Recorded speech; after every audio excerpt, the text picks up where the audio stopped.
Welcome to Capital Online TV News Bulletin. My name is Margaret Wahito, and here are the stories making headlines. The Commission of Inquiry into Dissolution of Makueni County Government should take 2 months. National Police Service Commission Chairman Johnson Kavuludi has told a Senate committee vetting him that the 6 months allocated is too much because the 2 months are enough to establish the issues raised by Makueni residents.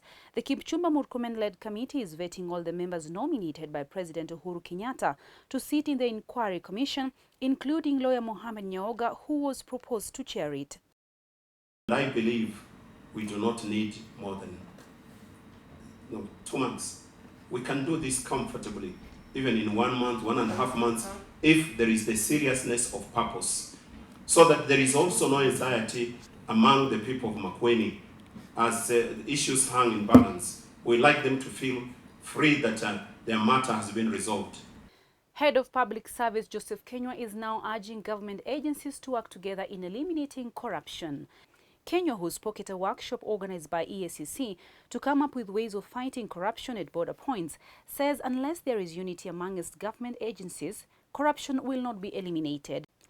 The conference at the Kenyatta International Convention Center brings together stakeholders from various government agencies, including the Kenya Airports Authority, Kenya Revenue Authority, Transport Ministry, and the police. EACC Chairman Mumo Matemo, who spoke at the same workshop, says the Commission will work closely with all stakeholders to ensure they eliminate corruption at the border areas.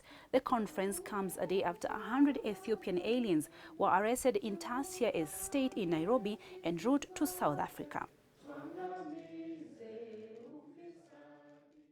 President Uhuru Kenyatta has left for Algeria for a 3-day state visit. The plane carrying the president and his entourage departed from Jomo Kenyatta International Airport shortly after 9 a.m. and was seen off by senior government officials led by Deputy President William Ruto. While in Algiers, the president is expected to hold talks with the country's leadership to boost bilateral ties between the two nations. The head of state is scheduled to hold talks with the Algerian president and the prime minister and the People's National Assembly speaker.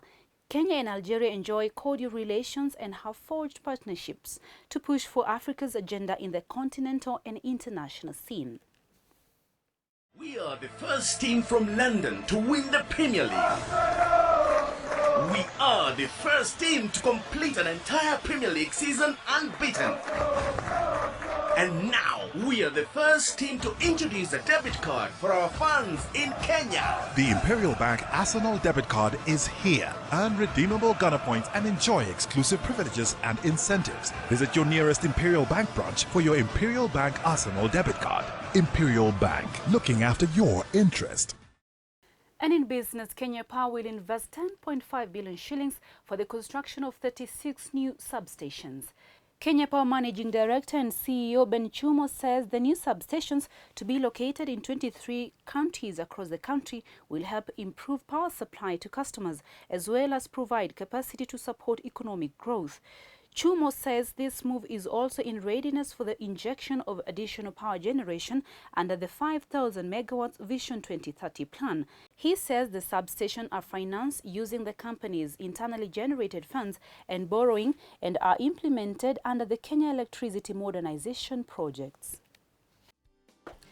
And now a look at the forex market.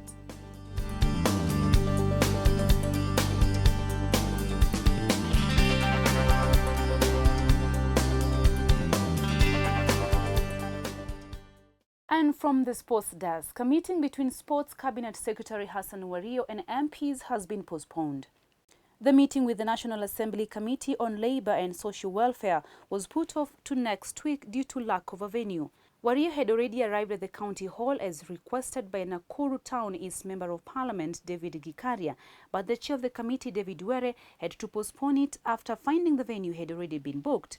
The minister was expected to inform the committee what action he has to take on the endless standoff between FKF and KPL. And finally, Manchester City midfielder Samir Nasri has told his teammates to shed any sense of inferiority if they are to overcome Barcelona in their first leg of Champions League last 16 tonight at Etihad Stadium. Barcelona are favourites to progress, but with an extra year's experience and a close full-strength squad, Nasri feels City are now a different prospect. Nasri was a member of the City team that was beaten 4-1 on aggregate by Barcelona at the same stage on last season's competition. For these and more stories, log on to www.capitalfm.co.ke/TV. I've been your host, Margaret Wahid.